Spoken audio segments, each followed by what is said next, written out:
On Sunday, January 21st, 2024, this is Chuck King with the 2-minute warning from First Thessalonians chapter 2, 1 through 4. For you yourselves know, brothers and sisters, that our visit with you was not without result. On the contrary, after we had previously suffered and were treated outrageously in Philippi, as you know, we were emboldened by our God to speak the gospel of God to you in spite of great opposition. For our exhortation didn't come from error or impurity or an intent to deceive. Instead, just as we have been approved by God to be entrusted with the gospel, so we speak, not to please people, but rather God, who examines our heart.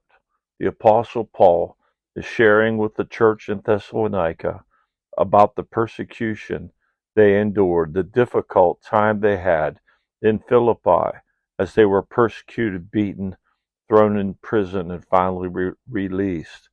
But they were bold by the Holy Spirit to speak the word to them in spite of that kind of opposition.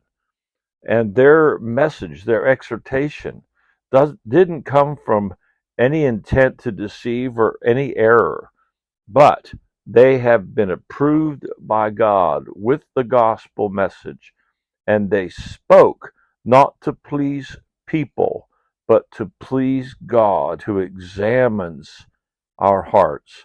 Let's be careful to always be God pleasers, not people pleasers.